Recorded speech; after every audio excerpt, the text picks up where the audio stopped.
कर्जत तालुका हा आदिवासी बहुल तालुका म्हणून ओळखला जात असून येथे मोठ्या प्रमाणात आदिवासी समाज वास्तव्य करतो। गेल्या 9 वर्षांपासून कर्जत तालुक्यामध्ये 9 ऑगस्ट जागतिक आदिवासी दिन मोठ्या उत्साहात आणि जल्लोषात साजरा केला जात आहे। यंदाही या दिनाचे औचित्य साधून भव्य रॅली तसेच विविध सांस्कृतिक कार्यक्रमांचे आयोजन करण्यात आले। या निमित्ताने नेरळ कर्जत कशळे मार्गावर भव्य रॅली काढण्यात आली। सकाळी कोतवालवाडी येथील हुतात्मा आधारस्तंभाला पुष्पहार अर्पण करून कार्यक्रमाची सुरुवात करण्यात आली। त्यानंतर रॅली नेरळ येथील छत्रपती शिवाजी महाराज चौकात पोहोचली। शिवरायांना अभिवादन करून पुष्पहार अर्पण करण्यात आला। पुढे अंबिका भवन नाका येथे हुतात्म्यांना हार अर्पण करून रॅलीला पुढे प्रारंभ झाला। नेरळ हुतात्मा चौक येथे देखील हुतात्म्यांना अभिवादन करून ही रॅली कर्जतच्या दिशेने रवाना झाली। कर्जत येथे पोहोचल्यावर छत्रपती शिवाजी महाराजांच्या पुतळ्याला तसेच डॉक्टर बाबासाहेब आंबेडकर यांच्या पुतळ्याला पुष्पहार अर्पण करण्यात आले। त्यानंतर रॅली पुढे कशळेच्या दिशेने निघाली। या रॅलीचे विशेष आकर्षण म्हणजे आदिवासी समाजाचे पारंपरिक नृत्य, ढोल ताशांचा गजर आणि रंगीबेरंगी वेशभूषा होती। विविध भागांतून आलेल्या आदिवासी बांधवांनी आपली परंपरा, संस्कृती आणि लोककला सादर करत कार्यक्रमाला विशेष रंगत आणली। पारंपरिक नृत्य प्रकार, गाणी आणि सांस्कृतिक सादरीकरणामुळे संपूर्ण परिसर आदिवासी संस्कृतीच्या रंगात न्हाऊन निघाला।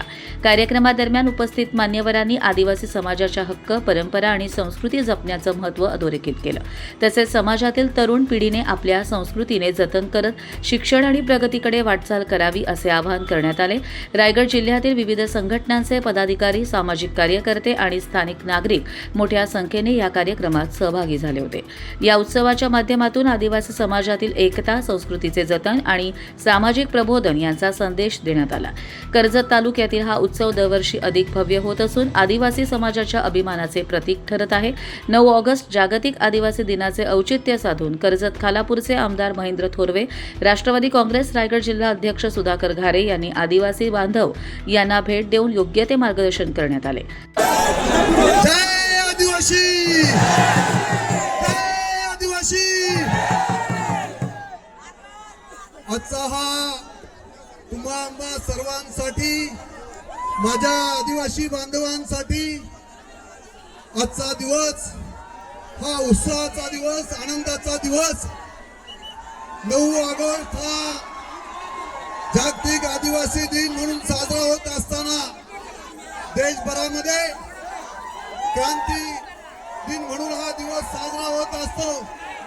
आज माझ्या कर्जत तालुक्यातील आदिवासी बांधव खऱ्या अर्थाने 9 ऑगस्टला क्रांती दिनाच्या निमित्ताने आणि आदिवासी दिनाच्या निमित्ताने एकत्र आलेला पाहून की खऱ्या अर्थाने कर्जत तालुक्याची ताकद आहे, शक्ती आहे, हे आदिवासी बांधवांनी या ठिकाणी दाखवून दिलेलं आहे। आणि म्हणून आज आपण पाहतोय की आदिवासी समाजाची असणारी संघटना आणि या संघटनेच्या माध्यमातून दरवर्षीप्रमाणे या आदिवासी बांधव एकत्रपणे येऊन नेरळ पासून सुरू होणारी ही रॅली ही या कशळे नाक्यावर या ठिकाणी येत असते आणि या माध्यमातून एक समाज, एक संघ आहे हे दाखवण्याचं काम माझा आदिवासी समाज या ठिकाणी एकत्रपणे करत असतो।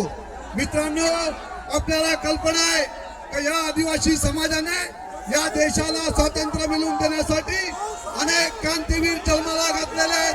बिरसा मुंडा असतील, भगवान बिरसा मुंडा असतील, भांगरे असतील, राघोजी भांगरे असतील, नागा कातकरी असतील, त्यांच्यासारखे महिलांसाठी सुद्धा नेतृत्व करणारे, आदिवासी महिलांचं नेतृत्व करणाऱ्या आपण राणी दुर्गावतीला पाहिलेला आहे।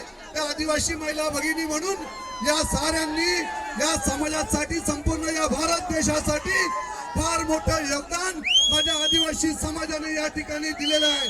आणि म्हणूनच या मतदारसंघाचा आमदार म्हणून माझी ही दुसरी टर्म आहे आणि या दुसऱ्या टर्म मध्ये माझा आदिवासी समाज या कर्जत तालुक्यामध्ये मोठ्या प्रमाणात आदिवासी समाज या ठिकाणी राहत असल्यामुळे कर्जतच्या या कशळेच्या नाक्यावरच या ठिकाणी आदिवासी भवन आपण या ठिकाणी उभारलेलं आहे। त्या आदिवासी समाजाला न्याय देण्यासाठी या ठिकाणी आदिवासी ऐतिहासिक भवन या ठिकाणी उभारलं जातंय। हे खऱ्या अर्थाने माझा आदिवासी समाज एक संघ राहावा यासाठीच हे भवन, या भवनाच्या माध्यमातून पुढच्या वर्षी 9 ऑगस्टला आदिवासी जागतिक दिनाच्या निमित्ताने या भवनाचं भव्य दिव्य असं लोकार्पण सोहळा आपण या ठिकाणी संपन्न करू असं या ठिकाणी सगळ्या माझ्या आदिवासी समाजाला या ठिकाणी सांगतो। आज पुन्हा एकदा सगळ्यांना आदिवासी दिनाच्या मनपूर्वक शुभेच्छा देतो। या ठिकाणी माझ्या आदिवासी बांधवांनी एक प्रश्न या ठिकाणी उपस्थित केलेला आहे की कर्जत तालुक्यामध्ये जे प्रोजेक्ट या ठिकाणी आलेले आहेत, मग तो टाटा असेल, टोरंटो असेल, या सगळ्या प्रोजेक्ट मध्ये माझ्या आदिवासी बांधवांचा जोपर्यंत एकमुखाने निर्णय घेत नाही तोपर्यंत कोणत्याही प्रोजेक्टला या ठिकाणी परवानगी दिली जाणार नाही। मी आदिवासी बांधवांच्या ठामपणे पाठीशी उभा आहे। त्या निमित्ताने आपल्याला सांगतो, पुन्हा एकदा सगळ्यांना आजच्या आदिवासी दिनाच्या मनपूर्वक शुभेच्छा देतो आणि या ठिकाणी थांबतो। जय हिंद, जय आदिवासी। कर्जत लाईव्हसाठी रामदास माळी, कशेळ।